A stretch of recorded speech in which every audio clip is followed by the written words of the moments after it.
ओम नमः शिवाय। हर हर महादेव। भगवान विष्णु की कथा आपको आज हम सुनाते हैं। इस वीडियो में भगवान विष्णु और माँ तुलसी के बारे में बहुत ही प्रसिद्ध कथा है। ये कथा पुण्यदायिनी, फलदायिनी, शुभकारक और घर में शांति लाने वाली होती है। तो आइए आज इस कथा का श्रवण करते हैं। एक बार प्रेम से कमेंट में जरूर लिखिए ओम विष्णवे नमः और वीडियो को लाइक कर दीजिए। कमेंट में जरूर ओम विष्णवे नमः लिखिए।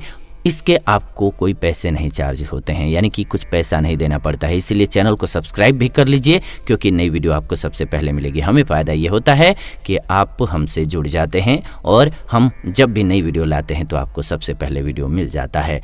श्री हरि विष्णु भगवान के सभी अवतारों और माता लक्ष्मी के विशेष दिनों में भगवान विष्णु और तुलसी जी की पूजा का प्रचलन है। जानकी या सीता जयंती, रुक्मिणी जयंती, राधा जयंती पर भी माता तुलसी जी का विष्णु जी के साथ विशेष पूजन किया जाता है। गुरुवार, रविवार और एकादशी के दिन तुलसी जी की विष्णु जी के साथ विशेष रूप से पूजा होती है।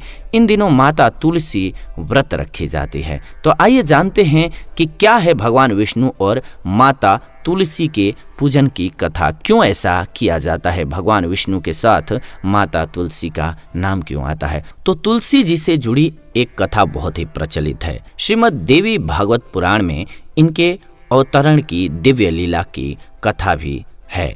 एक बार शिव जी ने अपने तेज को समुद्र में फेंक दिया था। उससे एक महातेजस्वी बालक ने जन्म लिया। ये बालक आगे चल करके जलंधर के नाम से पराक्रमी दैत्य राजा बना, यानी कि दैत्यों का राजा बना। इसकी राजधानी का नाम जालंधर नगरी था। दैत्यराज कालनेमी की कन्या वृंदा का विवाह जलंधर से हुआ। जलंधर महाराक्षस था। अपनी सत्ता के मद में चूर उसने माता लक्ष्मी को पाने की कामना से युद्ध किया, परंतु समुद्र से ही उत्पन्न होने के कारण माता लक्ष्मी ने उसे अपने भाई के रूप में स्वीकार किया। वहां से पराजित होकर के वह देवी पार्वती को पाने की लालसा से कैलाश पर्वत पर गया। भगवान देवाधिदेव महाशिव जी का ही रूप धर करके माता पार्वती के पास चला गया वो, पर माँ ने अपने योग बल से उसे तुरंत पहचान लिया और वहां से अंतर ध्यान हो गई। देवी पार्वती ने क्रुद्ध होकर के सारा वृतांत भगवान विष्णु को सुनाया।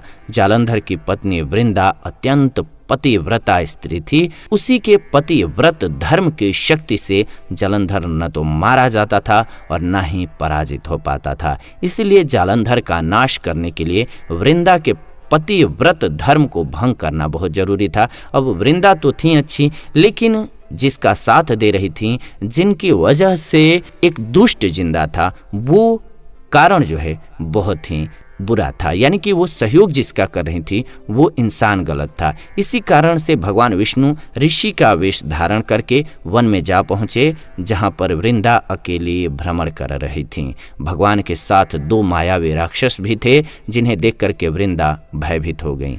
ऋषि ने वृंदा के सामने पल में दोनों को भस्म कर दिया। उनकी शक्ति देख करके वृंदा ने कैलाश पर्वत पर महादेव के साथ युद्ध कर रहे अपने पति जालंधर के बारे में पूछा। ऋषि ने अपने माया जाल से दो वानर प्रकट किए। एक वानर के हाथ में जालंधर का सिर था और दूसरे के हाथ में धड़।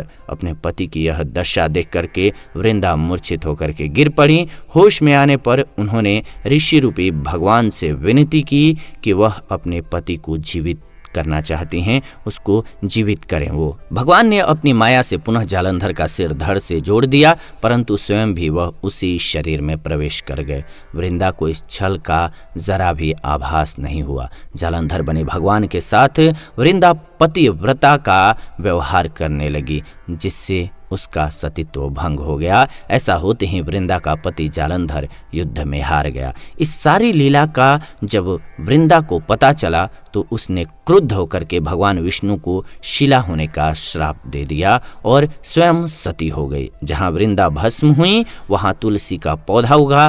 भगवान विष्णु ने वृंदा से कहा, हे वृंदा, तुम अपने सतीत्व के कारण मुझे लक्ष्मी से भी अधिक प्रिय हो गई हो। अब तुम तुलसी के रूप में सदा मेरे साथ रहोगी। जो मनुष्य भी मेरे शालिग्राम रूप के साथ तुलसी जी का विवाह करेगा, उसे कभी भी जीवन में कष्ट नहीं आएगा, उसको मोक्ष की प्राप्ति होगी और यश मिलेगा उसे, लोक परलोक उसका बन जाएगा। जिस घर में तुलसी होती हैं वहाँ पर यम के दूत भी असमय नहीं जा सकते हैं। समय पर तो जा सकते हैं, वो काल का चक्र है, लेकिन असमय नहीं जा सकते। गंगा और नर्मदा के जल में स्नान और तुलसी का पूजन बराबर माना जाता है। चाहे मनुष्य कितना भी पापी क्यों न हो, मृत्यु के समय जिसके प्राण मंजरी रहित तुलसी और गंगा जल मुख में रख करके निकल जाते हैं, वह पापों से मुक्त होकर के बैकुंठ धाम को प्राप्त होता है। जो मनुष्य तुलसी और आंवलों की छाया में अपने पितरों का श्राद्ध करता है,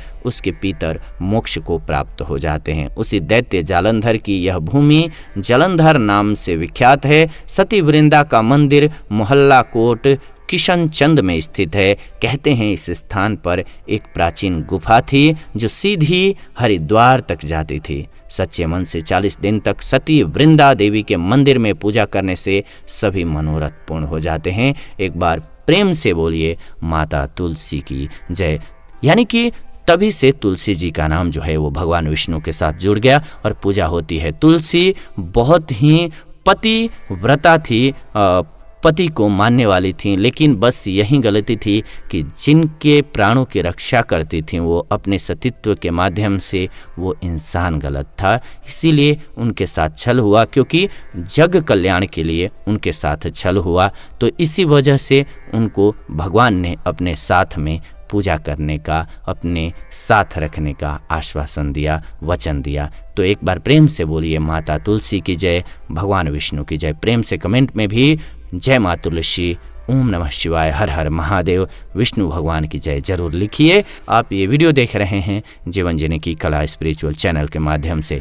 फिलहाल इस वीडियो को अंत तक देखा आपने, इसलिए दिल से धन्यवाद। विदा लेते हैं इस वीडियो से, जुड़ेंगे नई वीडियो में नई जानकारी के साथ। अगर जाते जाते आपने अभी तक लाइक नहीं किया है, कमेंट नहीं किया है, शेयर नहीं किया है, तो कर दीजिए वीडियो को लाइक, शेयर एंड कमेंट। मिलते हैं आपसे नेक्स्ट वीडियो में नई जानकारी के साथ। तब तक खुश रहें, आनंदित रहें, प्रेम से बोलें ओम नमः शिवाय, हर हर महादेव।